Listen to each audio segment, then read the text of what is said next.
Good morning, everybody. Welcome back to A Tale of Spices. Today is Sunday, and Sunday special is always Vangaya Sambar and Urlakarangu curry. That is a sambar made with onions and nice potato roast.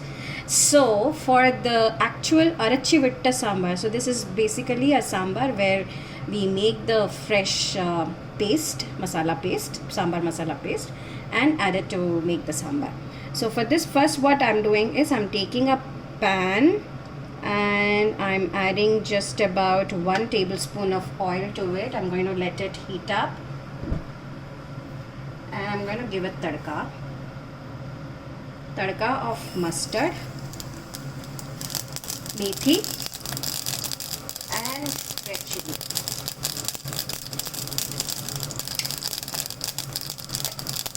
Now I'm going to add onions.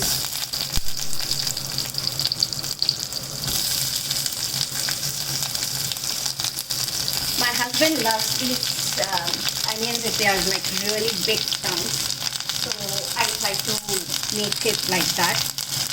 And to tell you honestly, he makes an excellent Vangaya sambar. So, you know. So just give it a quick fry.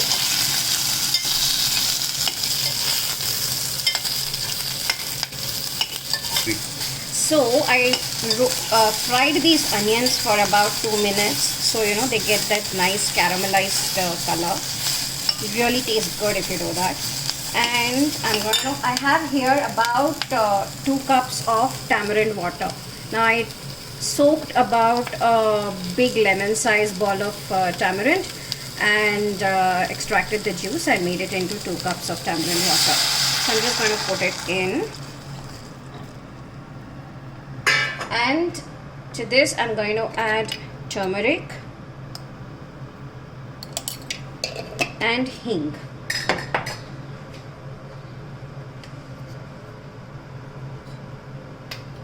Now I just am going to give it a quick stir, and this has to boil for close to 10 minutes or so, because the raw flavor of the tamarind has to go and the onion also has to cook, and it will give out that really lovely onion sambar smell.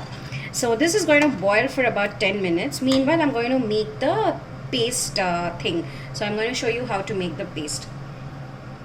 So for making the actual sambar masala paste, what I have to do is I'm taking 1 teaspoon of oil. And what I'm showing is to make sambar for 4 people.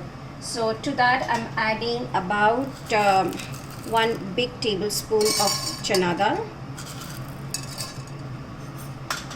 same amount of urad dal, and about 1 teaspoon of methi seeds, then 3 tablespoons of dhania. So basically the dhania is what makes it really good. So this is 3 tablespoons of dhania, and I am using close to 1, 2, 3, 4, 5, 6 red chilies. You can reduce the amount or you can increase it also. This will give you medium spice, so I'm making it a medium spice thing. So but if you like your sambar spicy, increase like the number of red chilies. So this has to roast for it has to fry up for about a minute or so till it gets a good color. So I'm just going to fry it up. It's almost done. I have switched off the gas now. So at this point I'm going to add 1 tablespoon of jeera seeds. This is actually something which not many people use, but my husband uses it and it really tastes good. So I'm just going to give that 1 quick stir, and then I'm going to put it in my blender jar and then grind it with some coconut. So I'm just going to let it cool for a minute. So this is cooled completely now. I'm going to add close to 4 tablespoon or quarter cup of coconut grated coconut. I am using desiccated coconut, the dry one, but if you have freshly grated coconut, please go ahead and use that.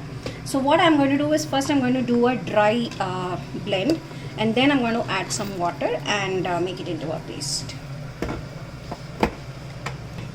This dry powder you can actually make and store in your refrigerator for close. If you're using dry coconut, the dry desiccated coconut, you can keep it in your refrigerator for close to about a month or so, and whenever you need, you just have to sprinkle this powder on the sambar. But since I'm making it like a fresh thing, I'm making it into a paste. I'm adding about close to half a cup of water, and I'm going to make it into a paste. So this has been actually boiling for close to 10-12 minutes now, and you can see that the onions have really cooked well. It's almost like, you know, soft now. To this I'm going to add cooked tur dal. Now this is tur dal which I cooked in the pressure cooker with just a pinch of turmeric, and usually I cook a big batch and keep it in the refrigerator to last me about a week. So these are all my weekend preparation work. So I'm taking close to about 1.5 cups of cooked tur dal. So this is 1 and another half cup. So there, that's 1.5 cup of cooked tur dal. Just going to mix it in nicely. Now it's mixed nicely, no lumps of the dal here. So now I am going to add the ready paste now. So this I'm going to add it in. So now I'm going to mix it up. See, now it's actually quite a thick one. To this now you add some water to adjust the consistency of the sambar. So this is actually like really thick. To this add water. I usually add close to about a cup to cup and a half to make it like a nice sambar consistency. Some people like their sambar thinner. I prefer to be medium. So what I'm doing is I'm adding close to about a cup of water now, and after checking I'll add some more water. So now this is the consistency that I'm looking at. So I've adjusted the water accordingly, and now it has to come to a good boil, and I'm going to add salt to taste. You know, usually my mom, when we were growing up, my cousins used to visit my atte's children, and then we were in a joint family. So, you know, I had my older sister, brother, and all. So it used to be like, you know, sometimes in the night, my mom used to make a big batch of this sambar rice and curd rice, and make us all sit around her, and she would give, like, you know, little portions in our hands, you know. So it really is a very nostalgic thing. I think most of us have grown up like that. I think the 70s and the early 80s children. So there, this just has to come up to a quick boil, and after that it's done. So you see that it's come up to a boil. I'm going to switch it off. Just have to make sure that, you know, once you add the dal and the masala paste, do not keep it in very high flame, because, you know, it tends to burn in the, you know, bottom. So just make sure you stir it well, and then now I'm switching it off, and your sambar is ready to be served. So enjoy your actual Sunday with a good arachivatta vangaya sambar and nice potato sabji.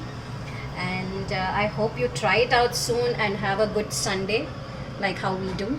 And don't forget to like, share and subscribe to my channel. Thank you very much for watching.